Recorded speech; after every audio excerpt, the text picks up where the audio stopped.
So what does it mean to be emotionally weak?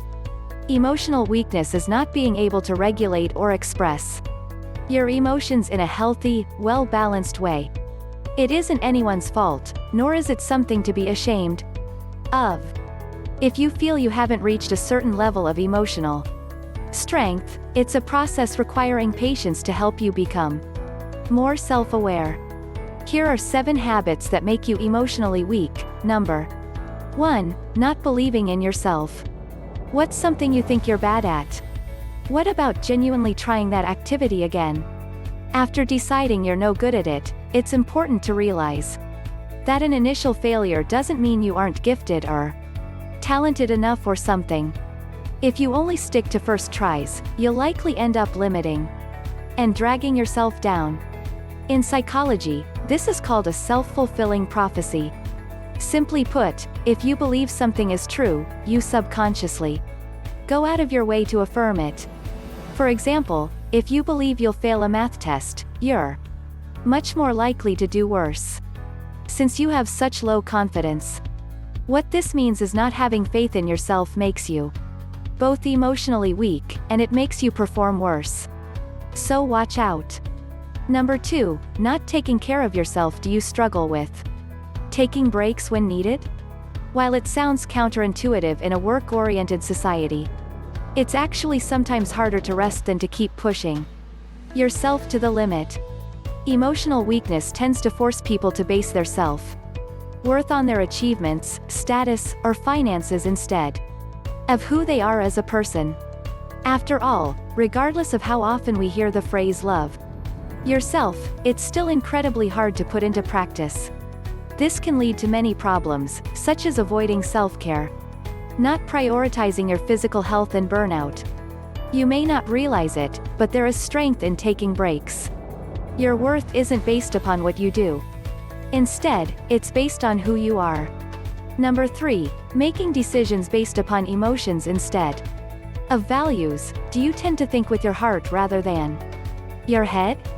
Have you ever regretted letting your initial reaction to something get out of control? If so, you know all too well about letting your emotions get the best of you. Not being able to balance your emotions with your morals and logic is a telltale sign of emotional weakness. How you feel should be a factor in your decision, but when it becomes the driving force, you end up making impulsive, uninformed, or dramatic choices. So when faced with a difficult decision, trying to identify the emotion you're feeling and seeing whether it's outweighing your values and reasons stops you from making rational decisions. Hey sectors, I'm curious to know, would you rather date online or meet someone in person? I would love to see your answers in the comments. I'm asking you because today's video is sponsored by Dive, the first ever dating app for meeting in person rather than online. The way it works is whenever you're at a certain location, you can just check in and see who else is there in the app, and link to who you're interested in. If they link back, you're matched. Since you are already at the same place, you can just chat and say where you are so you and your date can meet instantly. The idea is that if you express a liking towards each other in an app first, you can skip the fear of rejection most of us have, making it a lot easier to meet with this ingenious idea. If you want to help, you can become a supporter by checking out their Indiegogo campaign that just launched today. Click the description box below to see how you can support. Number 4, judging yourself for how you feel. This isn't a normal feeling, or I shouldn't feel like this since no one else does. Do you ever think to yourself of phrases like these? It may be easy to judge yourself for how you feel, but doing so can have many unintended consequences. These pave the road for emotional weakness. Why so? Because these questions cause you to suppress, deny, or deflect your emotions. In reality, your emotions are one of the biggest indicators as to what you should and shouldn't do, your boundaries, and what you enjoy. They serve as a guide to you, so it's important to remember that all feelings are valid and so deserve to be expressed. Number 5, needing to find a reason behind everything. Do you believe in the phrase everything happens for a reason? It isn't prudent to hold it accountable for everything that occurs. Trying to find reason in everything may end up making you emotionally weaker. This is because you end up spending more time overthinking and analyzing. Whenever something that you can't explain or rationalize happens, it takes the focus away from taking action and looking for ways to cope. A huge sign of emotional strength is being able to recognize and accept situations as they occur and making the best of them. Number 6, trying to control and plan everything. Do you have your whole life mapped out? Have you planned exactly what career you want if you'll get married? If you want kids and more, while making a timeline is a great way to get a general idea of what you want in life. Almost nothing goes according to plan. If you become too set on one path, you could become close-minded and miss many opportunities simply because you weren't looking. You may also end up becoming less emotionally flexible, meaning if anything goes wrong, you're more likely to fall apart than adapt.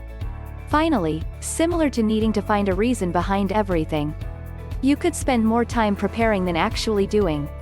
The bottom line is a key part of emotional strength is accepting you can't foresee everything, no matter how scary that sounds. And number 7, letting others control you. Have you ever purchased something just because it was popular? Being able to stand out from the crowd and be yourself is a huge sign of emotional strength. On the other hand, when you let others influence you, you might prioritize their needs over your own and end up making choices that don't actually benefit you. Others could recognize this emotional weakness and try to take advantage of you. So while it might be hard, it's important to remember that your wants and needs are ultimately the most important factor in your life. Emotional weakness isn't something to be ashamed of. It takes time, energy, and experience to become emotionally stronger. So don't be too hard on yourself if you're not there yet. The most important thing is to remember to be patient and kind to yourself as you continue to emotionally grow and mature. Were you aware of these habits? If so, do you think this can help you recognize and cope with them? Feel free to leave a comment down below with your thoughts, experiences, or suggestions. If you found this video helpful, be sure to hit the like button and share it with us out there. Unknowingly practicing these phrases, don't forget to subscribe to go and hit the notification bell icon for more new videos. Thanks for watching, and we'll see you soon.